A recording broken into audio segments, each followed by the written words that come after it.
Tonight we unearth a story that began in the dark heart of a cornfield, a tale of hatred buried alive, and a surprising struggle for justice that forced an entire town to confront its hidden truths. This isn't just a story. It's a testament to the unyielding spirit of our people, to the courage it takes to rise when others try to bury you. It's for every soul who has felt the sting of injustice, for every heart that aches for a fairer world, and for every fighter who knows that even in the deepest darkness, a glimmer of dawn can break through.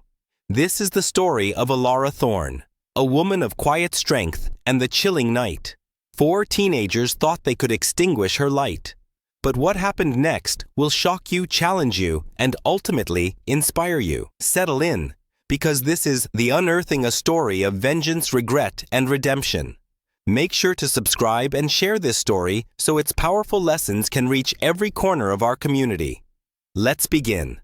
The evening air in Willow Creek draped itself like a velvet shawl, cool and damp, carrying the sweet, heavy scent of honeysuckle, mingled with the rich, earthy aroma of freshly turned soil. Cicadas hummed their timeless chorus, a lullaby to the sleepy southern town as twilight deepened.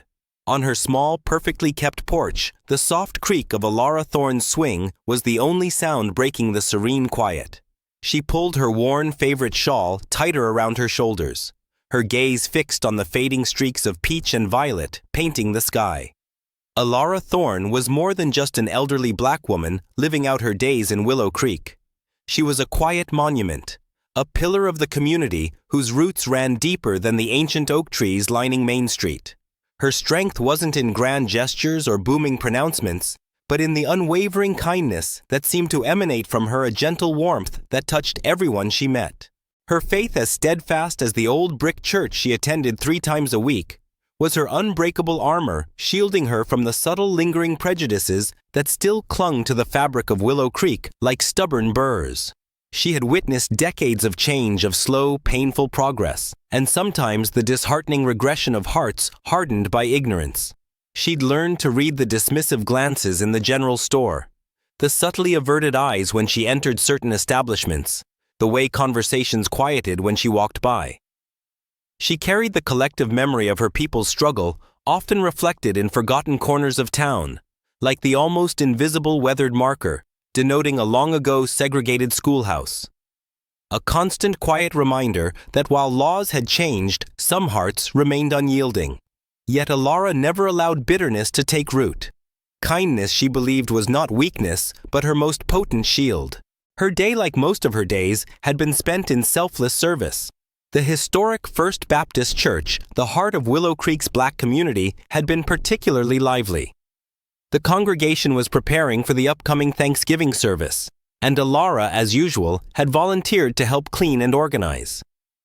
Though her back ached with a familiar protest, and her knees complained with every bend, she had stayed late, scrubbing pews until they gleamed and folding linens with meticulous care.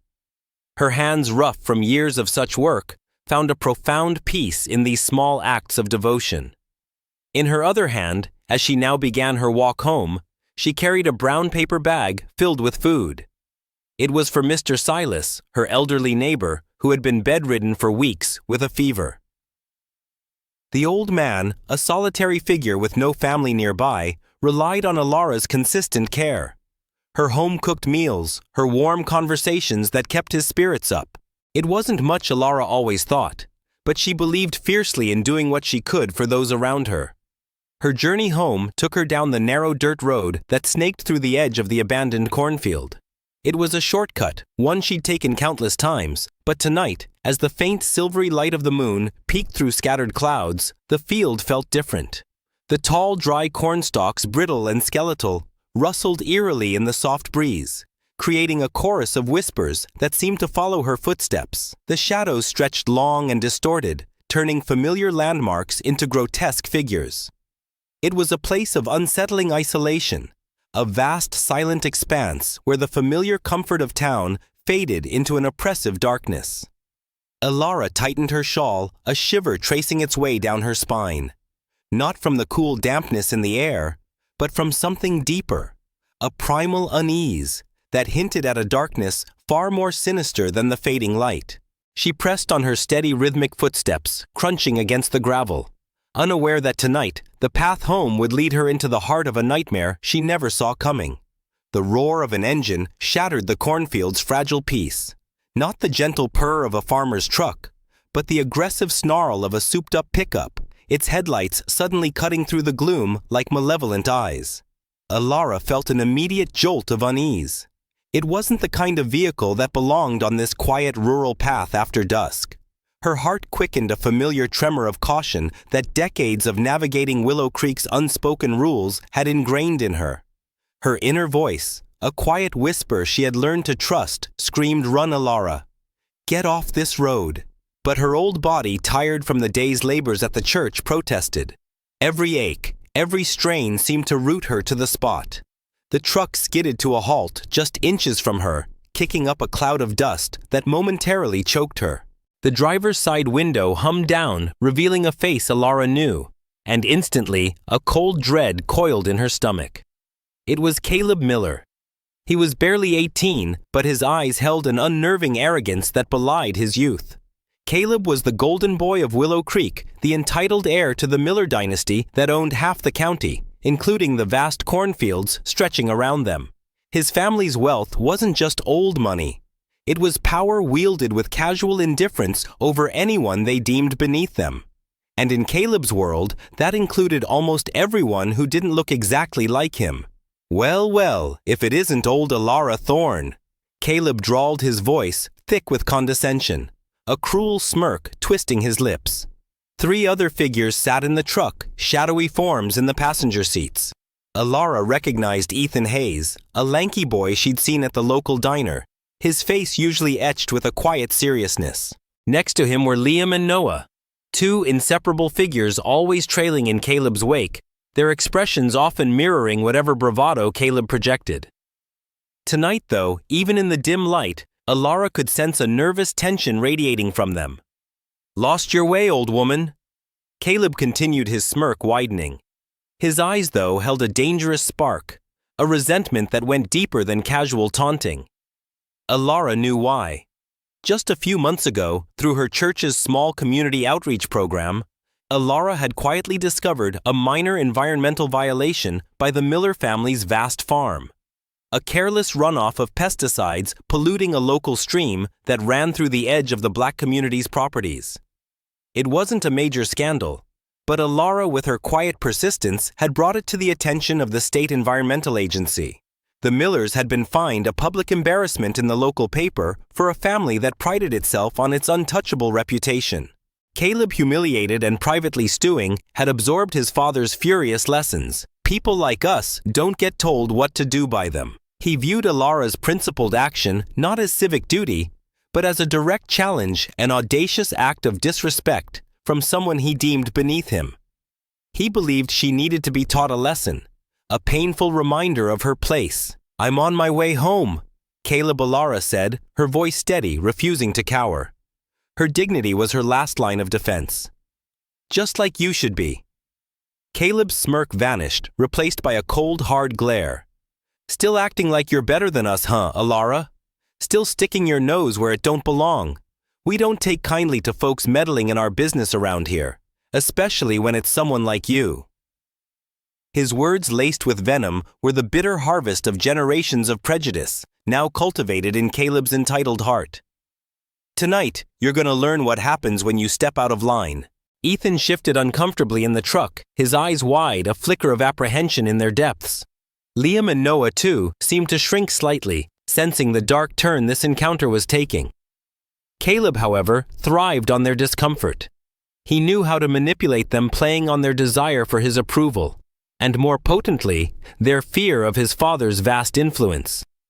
He'd painted this act as just a little fun, a prank, to teach her a lesson for daring to challenge his family. But as he now climbed out of the truck, the moon casting long, distorted shadows, Alara knew, with a bone-deep certainty, that this was far more than a prank. This was hatred, simmering just beneath the surface, about to boil over. The quiet dignity of Willow Creek was about to be shattered, and the true, chilling nature of petty vengeance was about to reveal itself. The last vestiges of Alara's defiance evaporated as Caleb's hands clamped onto her arm, his grip surprisingly strong, almost bruising. Liam and Noah, hesitant but obedient, moved to flank her. "Let go of me, boys," Alara demanded, her voice trembling, but still holding a sliver of authority. It was useless. She was an elderly woman, her body tired against the raw, unthinking power of 3 young men, spurred on by Caleb's venomous rage. They dragged her roughly from the dirt road, pulling her deeper into the labyrinthine cornfield. The dry, brittle stalks scraped against her skin, leaving stinging trails, their rustling whispers like a mocking chorus in the encroaching darkness. Alara's silent plea went out a fervent whisper to a God she trusted implicitly. "Lord, not like this." Then she saw it. Not a natural depression in the earth, but a freshly dug hole, uneven and crude, yet unmistakably a grave. Her breath hitched. This wasn't spontaneous anger. This was premeditated. This was malice cold and calculated, hidden beneath the thin veneer of a prank. A chilling realization washed over her. They had planned this. Caleb's eyes glinted in the faint moonlight, devoid of human warmth. "All right, boys," he barked, his voice laced with a terrifying calm. "Put her in. Let's finish this lesson." Ethan, who had been dragging Alara's other arm, visibly recoiled. His grip slackened. His face, usually a mask of quiet seriousness, was now etched with raw horror. "Caleb, no!" He choked out, his voice barely a whisper. This is too far. We can't." Liam and Noah, too, hesitated, their shoulders slumping with reluctance, their faces pale in the dim light. They were followers, not instigators, and the reality of their complicity was dawning on them with horrifying clarity. But Caleb was a predator, sensing their weakness. His eyes narrowed, burning into Ethan. "You're in this with us, Hayes. You say a word and your life is over. Your old man's land gone. Your future dust. No one crosses a Miller. Now get her in the hole." His voice dropped to a low, menacing growl, vibrating with unspoken threats. The fear of Caleb, the fear of his family's boundless influence, was a far more potent weapon than any conscience. Ethan swallowed hard, his hands trembling, and with a guttural gasp helped push Alara towards the edge of the pit. Alara didn't beg them. Not for mercy, not for pity. Her gaze, though filled with primal terror, held an unwavering dignity. Her thoughts were not of pleading with these boys, but of the generations who had come before her, the countless injustices endured by her people. She felt a surge of defiant power, a refusal to let them extinguish her spirit. She whispered a prayer, not just for herself, but for their dark, lost souls. "Lord, forgive them, for they know not what they do." Then the world tilted. She stumbled, falling into the rough, cold earth of the pit. The first shovelful of dirt hit her, a horrifying thud that echoed in the small space. Then another, and another. The smell of damp earth filled her nostrils, thick and suffocating. The light, already dim, began to shrink, receding to a small, mocking sliver above. Each shovelful was a blow, not just to her body, but to her very existence, pushing her deeper into the suffocating darkness. She struggled, her old bones protesting, her breath coming in ragged gasps, but the dirt was relentless, heavy, burying her alive. She could hear Caleb's chilling laughter, a high-pitched, triumphant cackle that would forever haunt her nightmares. Her heart thundered against her ribs, a frantic drumbeat of terror and fading hope. Finally, silence. The sound of dirt hitting dirt ceased. The last sliver of moonlight vanished. The air grew impossibly thick, crushing. Alara was encased, buried beneath the earth, the suffocating silence a tomb. Above ground, the air thrummed with the aftermath of their unthinkable act. Caleb jumped back into the truck, a wild, victorious glint in his eyes. Liam and Noah followed their movements, clumsy, their faces pale, their breaths coming in ragged gasps. Ethan, however, stood frozen for a long moment, staring at the freshly disturbed mound of earth, the weight of their crime, a tangible, crushing presence. A profound nausea seized him, twisting his gut. He had done it. He had helped bury an innocent woman alive. The engine roared to life, pulling away, leaving behind only the chilling silence of the cornfield, a grave of injustice, and the horrifying truth that inaction, even when born of fear, can be a complicity in the most unspeakable evil. The night once peaceful was now a witness to a monstrous act, and the quiet town of Willow Creek was about to be shaken to its very core. The drive back was not a triumphant escape, but a descent into an oppressive silence. The roar of Caleb's truck engine, once a symbol of wild abandon, now seemed to mock them, drowning out any thought of celebration. There was no casual banter, no victorious high fives. Just the chilling, inescapable weight of what they had done. Liam and Noah stared out the windows, their faces pale and drawn, their shoulders hunched. But it was Ethan Hayes who felt the burden most acutely. The moment they pulled away from that freshly disturbed mound of earth, a profound nausea had seized him, twisting his gut. It hadn't left him since. That night's sleep was a cruel joke.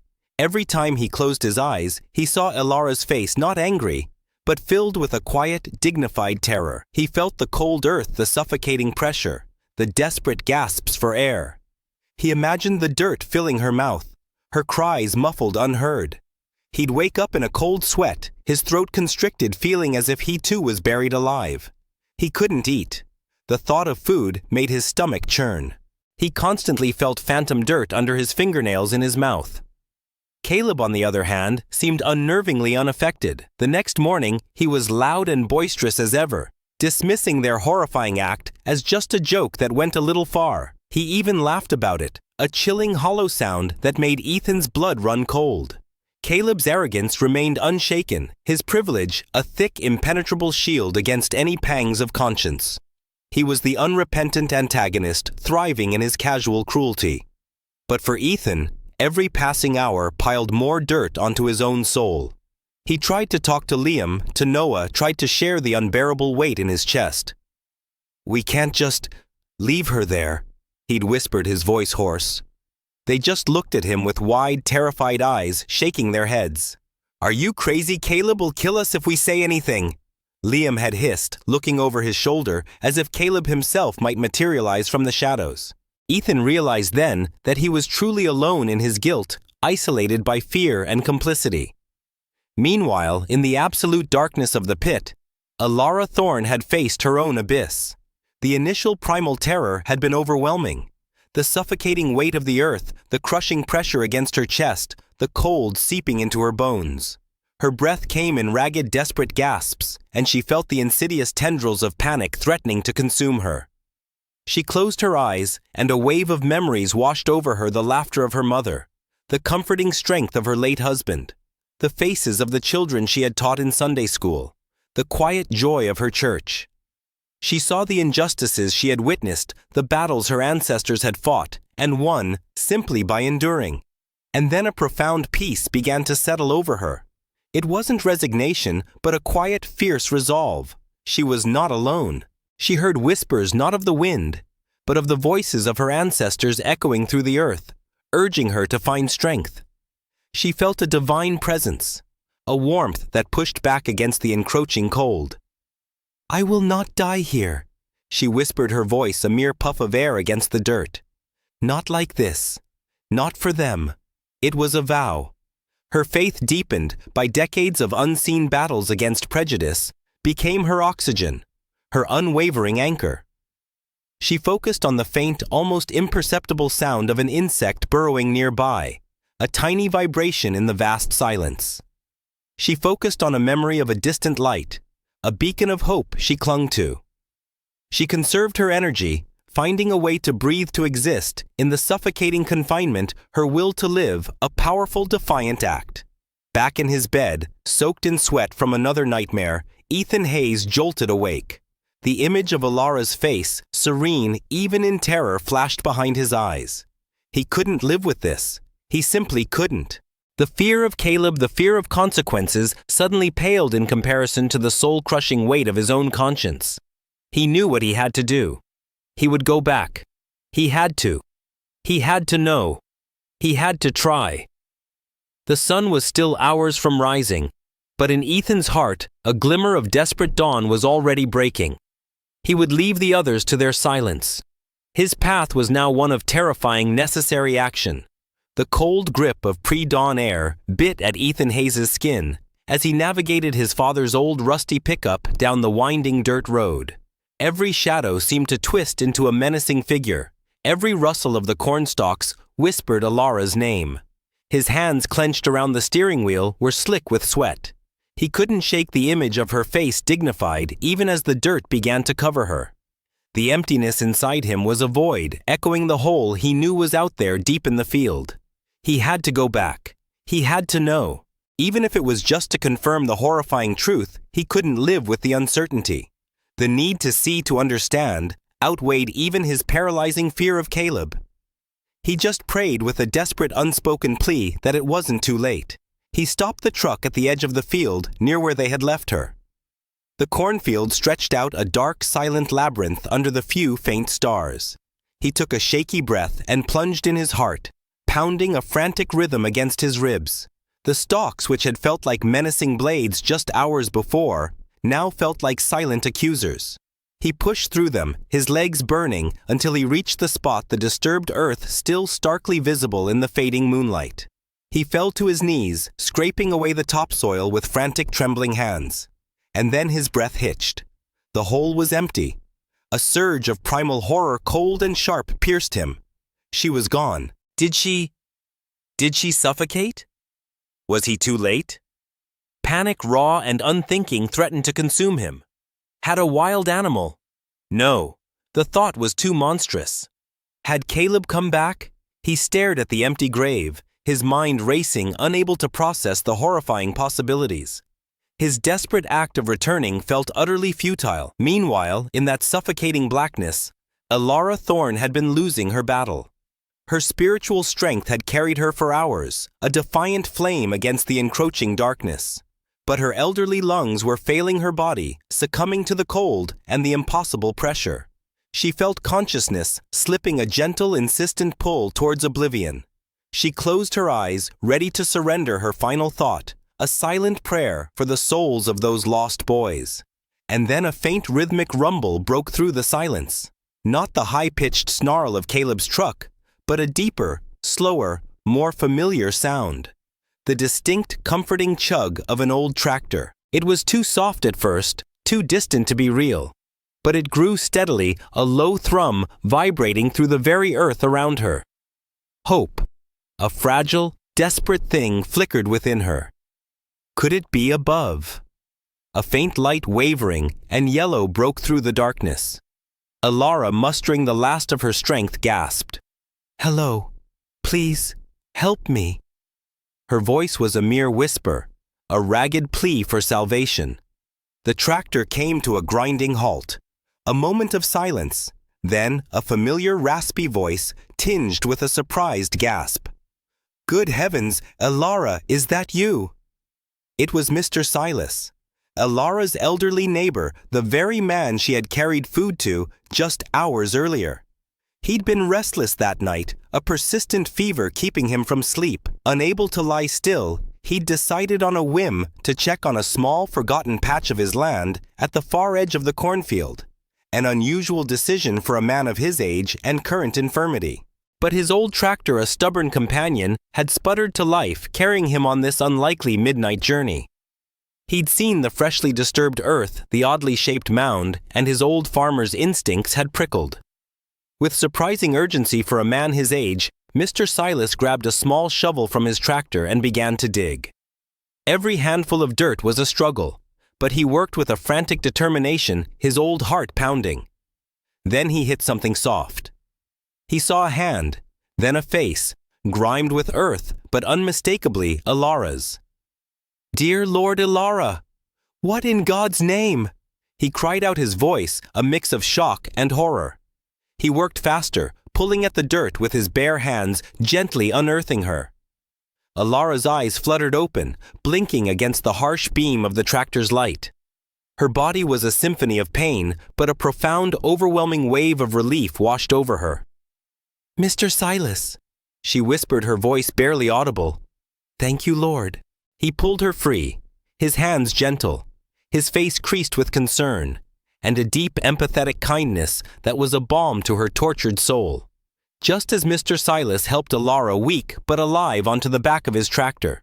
The distant wail of a siren pierced the pre-dawn quiet. Ethan, still hiding in the deeper shadows of the cornfield, saw the flashing red and blue lights approaching, cutting through the darkness. He saw Mr. Silas's tractor, the ambulance, the quick, efficient movements of paramedics. Alara was alive. A wave of profound relief washed over him, mixed with an equally potent surge of terror. He was no longer just burdened by guilt. He was now a witness to a miracle. He knew with a chilling certainty that he couldn't stay silent. The truth, like Alara herself, had been unearthed, and it was about to change everything. Alara Thorne's recovery was a slow, arduous climb back from the brink. The physical wounds were deep. The lingering aches from her ordeal in the pit, the soreness from the dirt's crushing embrace, the constant low thrum of exhaustion. But the emotional scars ran deeper still. Yet even as her body mended, her resolve solidified. She was not a woman who sought vengeance. That was not the way of her faith, nor the quiet strength she had cultivated her entire life. But she would seek justice. Not just for herself, but for the countless unspoken injustices that had festered in Willow Creek for generations. She would not let this monstrous act be buried in silence, just as they had tried to bury her. The initial investigation was predictably met with skepticism. Sheriff Brody, a man whose long tenure in Willow Creek was built on maintaining a fragile peace, often by ignoring inconvenient truths, listened to Alara's account with a furrowed brow and a thinly veiled disbelief. "Now, Alara," he'd said, his voice slow and patronizing, "you've been through a terrible shock. Are you sure you saw who you say you saw, the Miller boy? That's a mighty serious accusation." The Miller name hung in the air like a shroud, a silent testament to the family's immense influence and the unspoken rule that their sons were often above reproach. But Alara, even frail in her hospital bed, maintained her unwavering dignity. She didn't raise her voice. She didn't accuse with anger. She simply stated the facts calmly and with an unwavering conviction that pierced through Brody's skepticism. "Sheriff," she said, her voice soft but firm, "I know what happened, and I know who did it. And the color of my skin, nor the name of their family, changes the truth of that night." She spoke of the racial slurs Caleb had used, the insidious undertone of his malice, highlighting that this wasn't just a random act of violence, but one steeped in prejudice. Then, a crucial piece of the puzzle, Mr. Silas, her elderly neighbor, who despite his own recent illness, bravely corroborated her presence in the cornfield and her horrific condition when he found her. His testimony, though circumstantial, lent significant weight to Alara's shocking story. The walls of silence around the Miller family began to crack. Just as Sheriff Brody was beginning to face uncomfortable pressure, Ethan Hayes, pale and visibly trembling, walked into the sheriff's office. He was a ghost of his former self, haunted by nightmares and consumed by a guilt that had left him no peace. I have to tell you what happened, Sheriff." He choked out his voice, barely a whisper, yet resonating with a terrifying resolve. He confessed everything. He named Caleb, Liam, and Noah. He recounted the entire horrific sequence of events, from Caleb's chilling premeditation to the exact moment the dirt began to cover Alara. He described Caleb's threats, the fear that had held them all captive, but ultimately his own unbearable conscience. "She didn't deserve that," Ethan whispered, tears finally streaming down his face. "No one does." The Miller family's response was swift and brutal. Caleb's powerful parents, upon learning of Ethan's confession, launched a furious counter-assault. They used their immense wealth and influence, hiring a team of high-powered lawyers to discredit Ethan, accusing him of lying, of seeking revenge, of being a troubled youth. They put immense pressure on Sheriff Brody, threatening his career, his family's comfort. They even sent veiled threats to Ethan and his parents, trying to silence him, to bury the truth under a mountain of intimidation. The conflict erupted into a public spectacle, the tension in Willow Creek thickening with every passing day. But this time, the Miller influence was not enough. Alara's quiet dignity, combined with Ethan's brave confession, had ignited something in the community. People rallied. The story, picked up by state news outlets, soon went national, turning a small-town tragedy into a symbol of enduring racial injustice. The weight of public scrutiny forced the legal system to act. A grand jury was convened, and Ethan, trembling but unwavering, bravely testified, facing down Caleb's menacing glares in the courtroom with a courage he never knew he possessed. The legal battle was fierce, but the evidence combined with Ethan's damning testimony and Alara's unwavering strength was irrefutable. Caleb Miller was charged with attempted murder and aggravated assault with racial bias, charges that for a Miller in Willow Creek were unthinkable. Liam and Noah, though complicit, received lesser charges reflecting their roles as followers and Ethan's cooperation. The verdict sent shockwaves through Willow Creek. For generations, the Millers had been untouchable. Now their eldest son would face the consequences of his hate. Alara Thorne, the quiet, dignified woman who had faced death in a cornfield, became an unforeseen symbol of resilience. Her story, once a private nightmare, had forced Willow Creek to look inward to confront the deep-seated prejudices that had festered for too long. Justice, though a long and arduous road, was finally decisively tipping its scales. The town was irrevocably changed, shaken to its core by the unsettling reckoning of truth. The question now was not just about punishment, but about healing, about learning, and about whether a community built on a foundation of unspoken bias could truly rebuild itself on the bedrock of fairness and equality. The storm had passed, but the long, slow dawn of transformation was just beginning. The courtroom in Willow Creek had never seen such a spectacle. The Miller family's lawyers fought with ferocity, attempting to discredit Alara, to paint Ethan as a troubled liar, to reduce the horror to a youthful prank gone awry. But the truth unearthed from the very soil of the cornfield stood resolute. Alara Thorne, despite her quiet demeanor, was an unshakable witness, her dignity in the face of such monstrous cruelty speaking louder than any argument. Ethan Hayes, though terrified, delivered his testimony with a raw honesty that pierced through the Millers' polished defenses.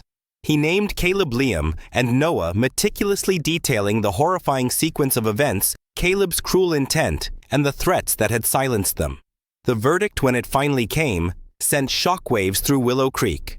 Caleb Miller was found guilty, not just of assault, but of attempted murder with a significant enhancement for racial bias.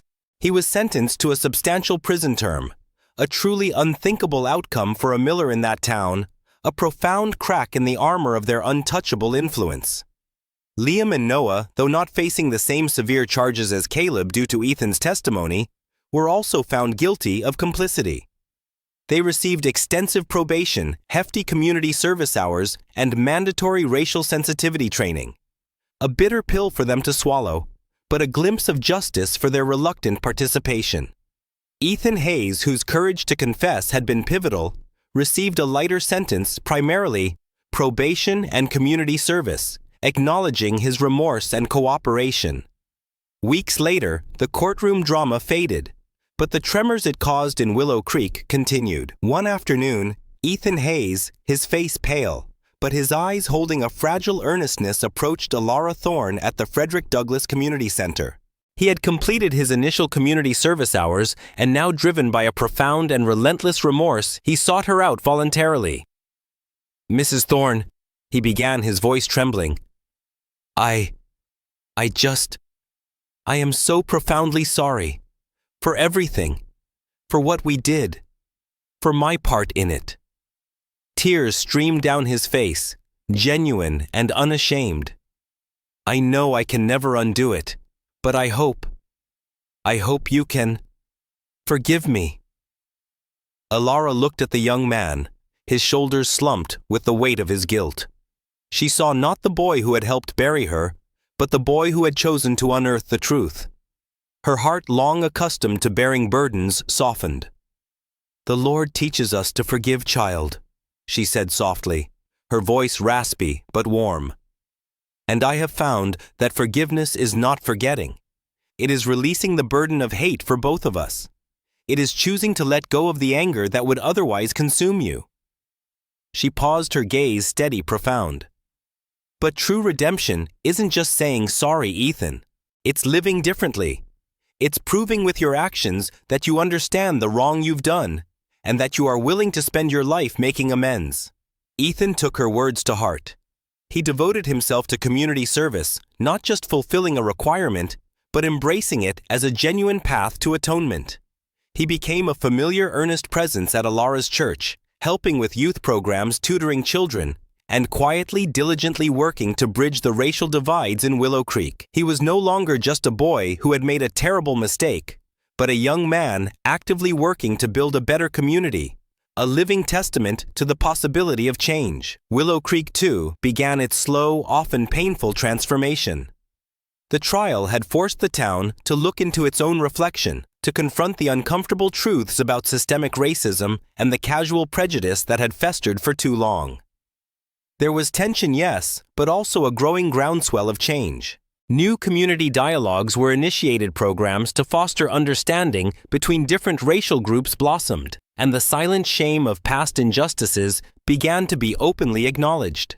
Alara Thorne, the elderly woman who had survived the unthinkable, became a quiet but powerful symbol. She was no longer just a victim. She was a survivor whose story had catalyzed profound change. She participated in town hall meetings, her calm, dignified presence more powerful than any loud protest, her wisdom guiding the difficult conversations that Willow Creek so desperately needed. Months turned into years.